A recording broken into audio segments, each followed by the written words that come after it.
Hello everyone, welcome to our YouTube channel. तो language वाला हमारा जो पोर्शन चल रहा था 503, इसकी हम नेक्स्ट यूनिट आज हम स्टार्ट करने वाले हैं, जिसमें हम भारतीय भाषाओं के यानी कि इंडियन लैंग्वेजेस के बारे में डिस्कस करेंगे। बेसिकली इसमें हम डिस्कस करेंगे बहुभाषिता के बारे में, बहुभाषिता क्या है और ये इससे हमें क्या क्या फ़ायदे हैं और भारत में किस किस तरह की भाषाएँ बोली जाती हैं, उनका विकास किस तरह से होता है। तो इसके बारे में हम कुछ बेसिक चीज़ें डिस्कस करने वाले हैं। यूनिट थोड़ी सी बड़ी होने वाली है, वीडियो की लेंथ भी अप्रोक्स 25 टू 30 मिनट तक जाने वाली है, बट कोई दिक्कत नहीं। यहाँ से बहुत सी चीज़ें हैं जो हमें समझ में आने वाली हैं। जैसे कि बहुत ही सुंदर गाना लिखा हुआ है जो आप लोगों ने कभी ना कभी सुना ही होगा। अंग्रेजी में ये कहते हैं, गुजराती में ये बोलते हैं, बंगाली में ये बोलते हैं, पंजाबी में ये बोलते हैं, और बहुत से आप में से बहुत से लोगों ने अपने अपने बाबू सोना के लिए ये गाना गाया भी होगा। तो यहाँ से ही पता चलता है कि हमारे देश में कितने प्रकार की भाषाएं बोली जाती हैं और सभी भाषाओं के लोग एक साथ रहते हैं। ठीक, हमारे देश में लगभग 1600 से करीब भाषाएं बोली जाती हैं। DSSS में आया हुआ क्वेश्चन है 2016, 2017 और 2018 दोनों में यहाँ से क्वेश्चन पूछा गया है कि भारत में कितनी भाषाएं बोली जाती हैं। तो लगभग भारत में 1600 से अधिक भाषाएं बोली जाती हैं और विश्व में लगभग 5000 भाषाएं बोली जाती हैं। दोनों ही फैक्ट आपको याद रखना है। वर्ल्ड का है तो लगभग 5000 और भारत का है तो लगभग 1600। ठीक है। बहुभाषिता परिदृश्य की अगर हम बात करें तो बहुभाषिता का एक समग्र लेख हमें 1961 की भाषाई गिनती में मिलता है, जिसकी गणना में कुल 1652 मातृभाषाएं गिनी गई थी। कब? 1961 में, जिनमें से 193 भाषाओं के अंतर्गत वर्गीकृत किया गया था। 193 के अंदर और जैसे सब लैंग्वेजेस होती हैं, जैसे अगर हम MP की बात करें, हिंदी में बोली जाती है, बुंदेलखंडी बोली जाती है, बघेली बोली जाती है, पश्चिमी निमाड़ की तरफ चले जाओ, पूर्वी निमाड़ की तरफ चले जाओ, वहाँ पर अलग तरह की भाषाएं बोली जाती हैं। तो अलग अलग जगह अलग अलग तरह की भाषाएं बोली जाती हैं। तो जो 1652 भाषाएं थी उन्हें 193 भाषाओं के अंदर वर्गीकृत किया गया था। और हम जानते हैं हमारी संविधान की 8वीं अनुसूची में 22 भाषाएं दर्ज हैं जो कि राजभाषा का जिन्हें दर्जा है, मतलब जिन लैंग्वेजेस में ऑफिशियल वर्क जो है वो होता है हमारे देश में। अधिकांश पश्चिमी देश में जो एक भाषी हैं, यहाँ से एग्जाम में क्वेश्चन बन के आया हुआ है कि अधिकांश पश्चिमी देश कौन से हैं। अधिकांश पश्चिमी देश एक भाषी हैं, वो एक ही भाषा को वरीयता देते हैं। इस तरह की भाषा विविधता को एक समस्या के रूप में देखते हैं। वो लोग देखते हैं कि जैसे इंडिया में बहुत सारी भाषाएं बोली जाती हैं, ये एक तरह की प्रॉब्लम है, इससे पिछड़ेपन की निशानी समझते हैं, क्योंकि कम्युनिकेशन करने में प्रॉब्लम आती है। लेकिन बहुभाषी होना कोई समस्या नहीं है। व्यक्तिगत या सामाजिक स्तर पर भारत के लिए समस्या का विषय नहीं, बल्कि यह हमारे लिए एक संसाधन का काम करता है। हमारी सांस्कृतिक संपन्नता को दर्शाता है कि हम कल्चरली कितने डेवलप्ड हैं। बहुभाषिता इस अर्थ में भी संसाधन है कि जिनको एक से अधिक भाषाएं आती हैं, उनकी भाषा की प्रवीणता तो निसंदेह बढ़िया होती ही है, समाज के प्रति उनका नजरिया भी स्पष्ट एवं उदार होता है। तो ये कुछ विशेषताएं हो जाती हैं बहुभाषिता की। अगर आपको एक से अधिक भाषाएं आती हैं तो आप समाज को अलग अलग तरीके से देखते हो, कुल मिलाकर आप सभी को एक्सेप्ट करते हो, आपका लैंग्वेज यूज करने का तरीका बहुत बढ़िया होता है। ठीक, आगे हम इसमें बात करें, अमेरिकी संविधान क्या बोलता है। अमेरिकी संविधान ये कहता है कि उसी व्यक्ति को अमेरिकी नागरिकता दी जाएगी जो अंग्रेजी भाषा जानता हो। बहुत अच्छी बात बोलता है ये। इन्होंने बोल दिया भाई यदि आपको अंग्रेजी नहीं आती तो आपको अमेरिका की नागरिकता ही नहीं मिलेगी। आई बात समझ में? तो अच्छी बात है, हर देश का अपने हिसाब से बना लेते हैं। हम शिक्षकों को ना सिर्फ भाषा शिक्षण में परंतु भाषा सहिष्णुता बढ़ाने में बहुत योगदान हो सकता है। देखिए, हम शिक्षकों को करना क्या है, भाषा सहिष्णुता। सहिष्णुता का मतलब होता है सबको समावेश करना, एक्सेप्ट करना, सबको इन्वॉल्व करना। ठीक है, किसी को आप अलगाव की भाषा से नहीं देखोगे, किसी को आप क्रिटिसाइज नहीं करोगे, सबको ही एक्सेप्ट करोगे, चाहे किसी भी तरह की भाषा हो। तो भाषा सहिष्णुता बनाने में हमारा शिक्षकों का बहुत बड़ा योगदान हो सकता है। शिक्षक किस तरह से कम्युनिकेट करें, अन्य भाषा के जो लोग हैं उनको सम्मान की निगाहों से देखे, किसी को भी ऐसा नहीं देखे, हीन भावना से नहीं देखे, चाहे भले उस भाषा को समझने वाले कम लोग हों या ज़्यादा हों। हर एक राज्य की जो भाषा है उसको वो प्रोत्साहित करें। ऐसा ना करें कि तुम उस राज्य से हो, तुम ये भाषा नहीं आती, तुम्हें यहाँ से दिक्कत आएगी, ऐसा नहीं बोलना चाहिए। ठीक, चाहे भले कोई अपनी मातृभाषा में ही बात क्यों ना कर रहा हो, उसकी मातृभाषा को भी हमें वरीयता ही देनी चाहिए। ये काफ़ी इंपॉर्टेंट क्वेश्चन है, मोस्ट इंपॉर्टेंट की कैटेगरी में मैं रखूंगा। यहाँ से क्वेश्चन DSSS में बहुत बार आया है, बहुत ज़्यादा बार। 2017 में मैंने यहाँ से क्वेश्चन देखा, 2018 में देखा और 2019 में भी देखा। तीनों ही बार यहाँ से क्वेश्चन देखा। 2020 में पेपर हुआ नहीं, इसलिए वो देखा नहीं गया। 2021 में भी देखने के लिए मिल सकता है। 4 भाषाई परिवार है, Indo Aryan, Dravidian, Tibeto Burman और ऑस्ट्रो एशियन या फिर मुंडा। तो ये 4 तरह के भाषाई परिवार हैं। इनके अंदर कौन कौन सी भाषाएं आती हैं वो भी आपको याद करना है, ठीक। अब ये मत बोलना कैसे याद करेंगे, याद करना है मतलब करना ही है। आर्यन में कौन कौन सी आती है, हमारी हिंदी, उर्दू, बांग्ला, असमिया जिसे अखमिया भी बोलते हैं, संस्कृत, पंजाबी, गुजराती, मराठी, कोंकणी, नेपाली, उड़िया, कश्मीरी। ये सारी भाषाएं आती हैं हमारी आर्य भाषा में, यानी कि जिसे हम बोलते हैं इंडो आर्यन या आर्यन अकेला बोल देते हैं, इंडो आर्यन ही बोलते हैं, इंडो आर्यन वाली भाषा परिवार है। द्रविड़ में कौन सा आएगा, द्रविडियन की बात करें तो तमिल, तेलुगु, कन्नड़, मलयालम, कुड़ुक। कुड़ुक भाषा शायद झारखंड साइड बोली जाती है। तो द्रविड़ में ये सारी भाषाएं आ जाएंगी। तिब्बतो बर्मन में जो तिब्बत और बर्मा के आसपास के जो क्षेत्र है जिसमें आपका मणिपुर आ जाता है तो मणिपुरी हो जाएगी। आगामी, बोडो, गारो, त्रिपुरी, टक्सा, मिजो आदि।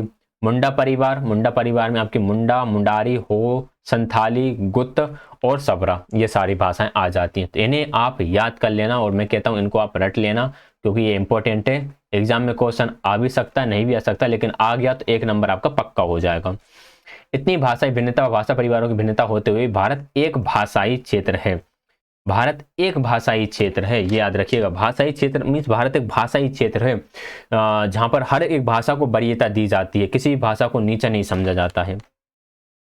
यहां से क्वेश्चन आ चुका है, प्रतिध्वनि शब्द कौन से होते हैं, पुनरुक्त शब्द कौन से होते हैं DSSB में, तो इंपॉर्टेंट पॉइंट है, इसे भी आप याद रखिएगा। प्रतिध्वनि शब्द वो होते हैं जिनमें ध्वनि एक साथ होती है लेकिन सेकंड शब्द का कोई मतलब नहीं होता, डेफिनेशन याद रखना। ऐसे शब्द होते हैं जिसमें ध्वनि दोनों की सेम होती है लेकिन जो सेकंड शब्द है अगर आप बाना अकेले का यूज करो तो बाना अकेले का कोई मतलब नहीं है, तो ये होते हैं आपके प्रतिध्वनि शब्द। खाना, बाना, पानी, वानी, चाय, वाय, ये सारे। तेलुगु में भी चलते हैं दूली, गीली, बाग, बाग, अनन्य, गण्य। उड़िया में चलते हैं बाघाओ, फागाओ, चोबुले, फबुले, चावल, वावल, चावल वावल तो अपने यहाँ भी चलते हैं। एंड रिडुप्लीकेटेड शब्द यानी कि पुनरुक्त शब्द जहाँ पे एक ही शब्द को बार बार यूज किए जाते हैं, जैसे घर घर, पन्ना पन्ना, गोरे गोरे, पृष्ठा पृष्ठम, धीरे धीरे, आस्ते आस्ते, निजो निजो, ये सारी चीजें, ये सारे आपके पुनरुक्त शब्द होते हैं। पद के स्तर पर सभी भारतीय भाषाओं में कारक चिन्ह या संबंध सूचक शब्द के बाद ही आते हैं। कारक चिन्ह कब आते हैं, एक शब्द है उसके बाद ही कारक चिन्ह आएंगे, जैसे कि राम का कारक चिन्ह कब आया, राम के बाद आया। घर में कारक चिन्ह जो में है वो कब आया, घर के बाद आया। हर भाषा में, चाहे वे तमिल हो चाहे वे मुंडारी हो, तमिल में रामोड, रामोड मीन्स राम का, तो जो ओड शब्द से शायद का चलता होगा, मुझे तमिल वगैरह बिल्कुल नहीं आती तो मैं कुछ कह नहीं सकता। राम अक्कू, जो अक्कू शब्द है वो बाद में आ रहा है, ठीक। ध्वनि के स्तर पर सभी भारतीय भाषाओं में किसी भी मूल शब्द का आरंभ ञ, ण, डा, ना से की ध्वनियों से नहीं होता है। कोई भी शब्द आपने नहीं देखा होगा जो ना से स्टार्ट होगा कुछ बन रहा हो, इंगा से स्टार्ट होकर कुछ बन रहा हो, ऐसे शब्द हिंदी में नहीं होते हैं। या हिंदी की बात छोड़ो, भारतीय जितनी भी भाषाएं हैं उनमें से किसी भी भाषाओं में ऐसे शब्द आपको देखने को नहीं मिलते हैं। भाषाओं के बारे में संविधान क्या कहता है, संविधान में भाग 17 में भाषा संबंधी प्रावधानों को रखा गया है। कौन से भाग में रखा गया है याद रखिएगा। अनुसूची कौन सी है वो भी याद रखिएगा। अनुसूची है आपकी 8वीं और भाग है आपका 17, ठीक। 17 भाग ऐसा भी लिखा हुआ आता है एग्जाम में, 10, 15, 16, 17, 18 हो गया, ये 17 कर देते हैं इसको, 17 इस तरह से। संविधान के अनुच्छेद 343 के अनुसार ही, इंपॉर्टेंट पॉइंट है, यहां से एग्जाम में क्वेश्चन आया हुआ है, देवनागरी लिपि में लिखी हिंदी को संघ की राजभाषा और अंग्रेजी को सह राज्य भाषा का दर्जा दिया गया है, ठीक है, जिसे हम बोलते हैं एसोसिएट ऑफिशियल लैंग्वेज, ओके। बाकी ये आप पढ़ लेना। यहाँ पर ऐसा लिखा हुआ है कि यार देखो कई राज्य हैं जो हिंदी को अपनी राजभाषा मानते हैं जबकि अलग अलग राज्यों की राज्यभाषा अलग है। 345 की पृष्ठभूमि में उत्तर प्रदेश, मध्य प्रदेश, बिहार, राजस्थान, हरियाणा, हिमाचल प्रदेश, दिल्ली, इनकी राज्यभाषा हिंदी घोषित की गई। पंजाब में पंजाबी चलती है, महाराष्ट्र में मराठी चलती है, गुजरात में हिंदी और गुजराती दोनों को ही राजभाषा माना गया। तमिलनाडु, आंध्र प्रदेश, कर्नाटक, केरल, उड़ीसा, असम और पश्चिमी बंगाल ने क्रमशः तमिलनाडु ने तमिल को माना, आंध्र प्रदेश ने तेलुगु को माना, कर्नाटक ने कन्नड़, केरल में मलयालम, उड़ीसा में उड़िया, असम में असमिया और पश्चिम बंगाल को ने बंगला को अपनी अपनी राजभाषा बनाया। सिक्किम ने नेपाली, लेपचा, लिम्बू और भूटिया को राजभाषा घोषित करा। नागालैंड में अंग्रेजी को राजभाषा घोषित किया गया। अरुणाचल प्रदेश, मिजोरम, मेघालय ने किसी भी भाषा को राजभाषा नहीं बनाया। ये इंपॉर्टेंट याद रखिएगा कि ये जो राज्य हैं अरुणाचल, मिजोरम, मेघालय, किसी को भी इन्होंने राजभाषा नहीं बनाया, लेकिन इनके सरकारी काम अंग्रेजी में चल रहा है। ठीक है। चंडीगढ़, अंडमान निकोबार द्वीप समूह, दादर नगर हवेली पर केंद्रीय राजभाषा नीति लागू होती है, लेकिन पांडिचेरी की राजभाषा तमिल है। तो याद रखना, चंडीगढ़, अंडमान निकोबार द्वीप समूह और दादर नगर हवेली, यहाँ पर जो केंद्र की राजभाषा है वो ही इनकी राजभाषा रहेगी, लेकिन जो पांडिचेरी है वहां की राजभाषा तमिल है, याद रखिएगा। ठीक। जो चंडीगढ़ है, चंडीगढ़ की राजभाषा का क्वेश्चन आया हुआ था एक बार एग्जाम में, चंडीगढ़ की राजभाषा अंग्रेजी है, याद रखना। अनुच्छेद 351 हिंदी के प्रचार प्रसार की बातों के बारे में बोला गया है। अनुसूचित भाषाएं, शेड्यूल्ड लैंग्वेजेस। शेड्यूल्ड लैंग्वेजेस वो लैंग्वेजेस हैं जो हमारी संविधान की 8वीं अनुसूची में शामिल है। टोटल 22 भाषाएं हैं, लेकिन पहले थी 14 भाषाएं। कब? 1950 में 14 भाषाएं थी। कौन कौन सी 14 भाषाएं थी? असमिया, बांग्ला, गुजराती, हिंदी, कन्नड़, कश्मीरी, मलयालम, मराठी, उड़िया, पंजाबी, संस्कृत, तमिल, तेलुगु और उर्दू। ये 14 भाषाएं थी। फिर ये संशोधन याद रखना, ये आपसे पॉलिटी में भी पूछ सकता है, जो आपका जनरल सेक्शन होता है वहां पर। 1967 में सिंधी को जोड़ा गया। 71वां संविधान संशोधन हुआ 1992 में, इसके द्वारा कोंकणी, मणिपुरी और नेपाली को जोड़ा गया। 2003 में 92 अमेंडमेंट हुआ था, बोडो, संथाली, मैथिली, डोगरी भाषाओं को जोड़ा गया, और इस तरह से टोटल 22 ऑफिशियली लैंग्वेज हो गई हैं।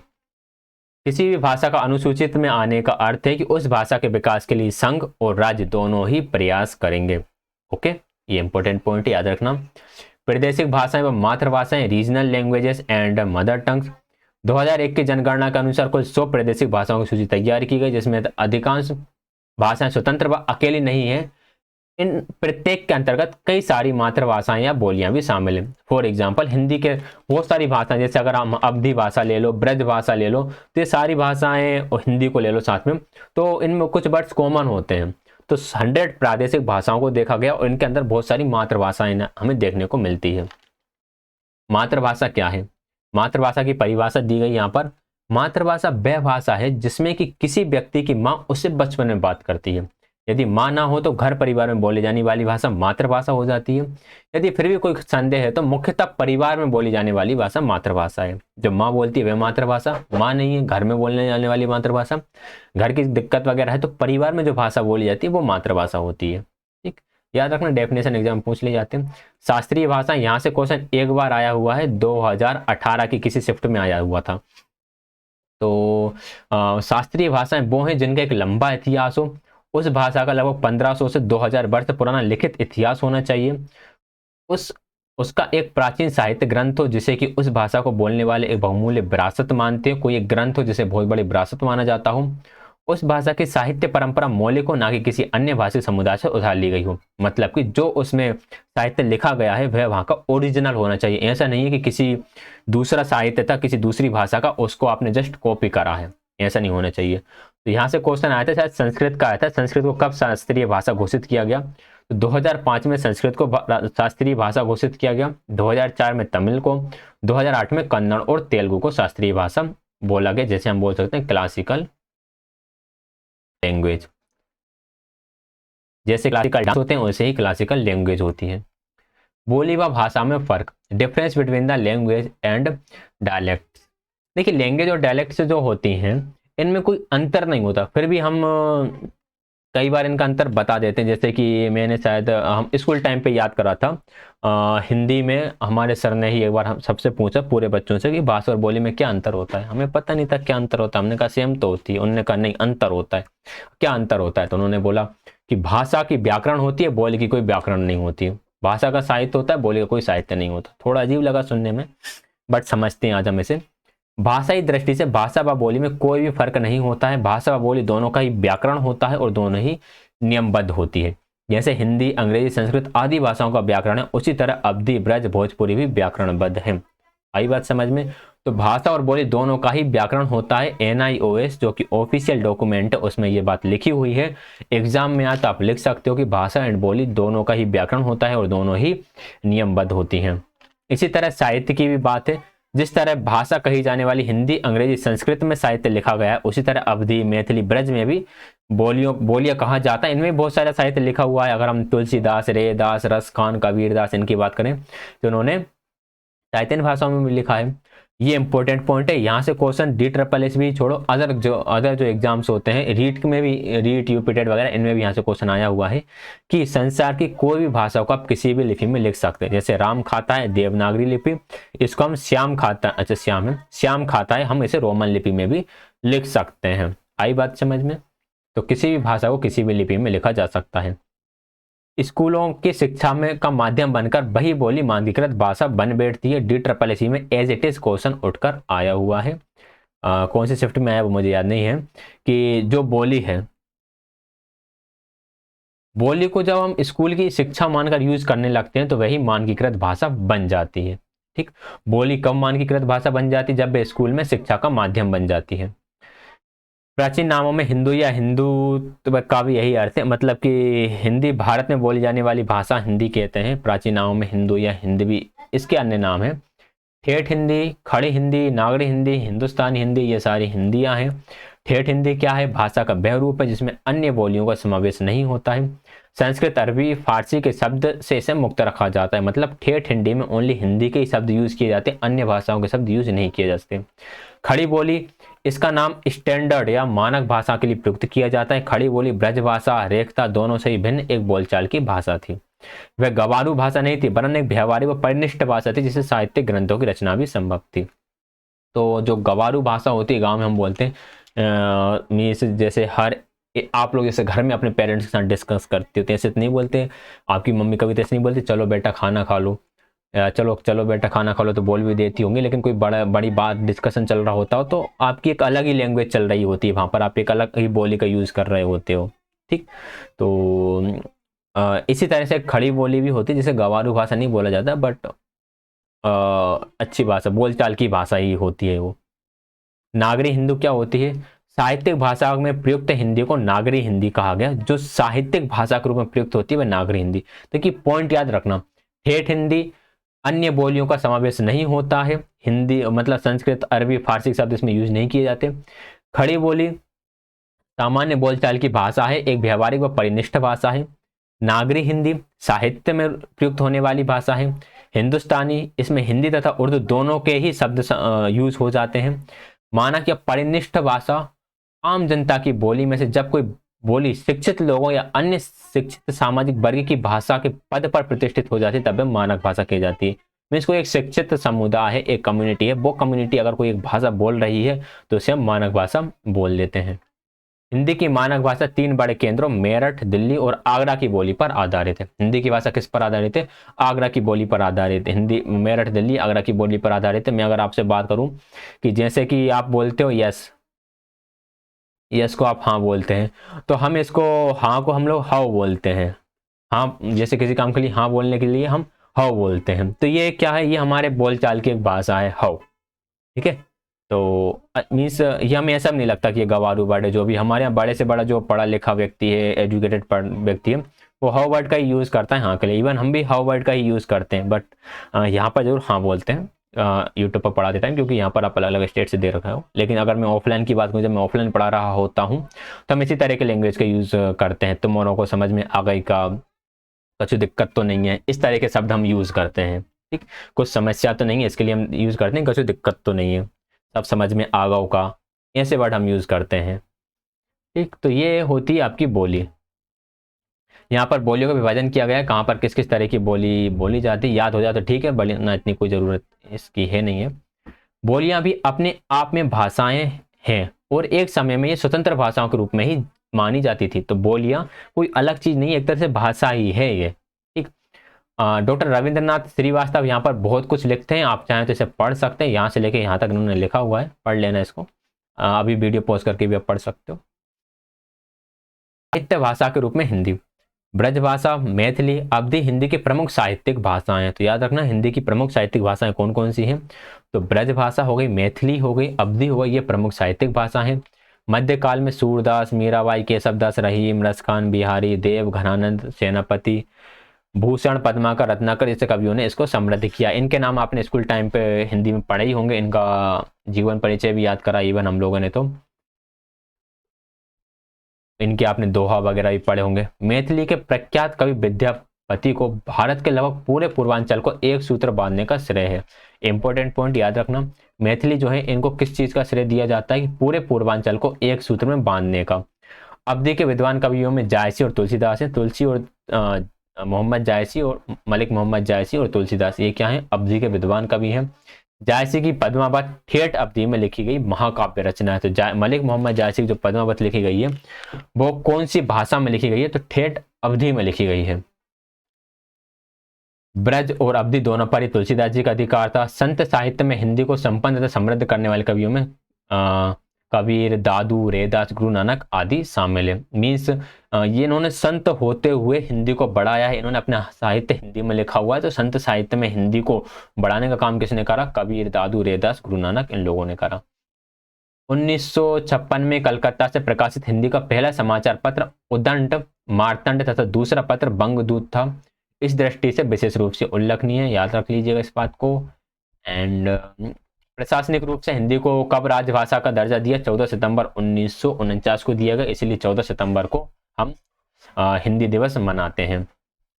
एंड ये पॉइंट इंपॉर्टेंट है, 1878-79 में इंग्लैंड से भारत आने वाले प्रत्येक अधिकारी को हिंदी भाषा का ज्ञान अनिवार्य था। जैसे कि हमें बाहर जाने के लिए अंग्रेजी का ज्ञान अनिवार्य है, ऐसे उस टाइम पे हिंदी का ज्ञान अनिवार्य था।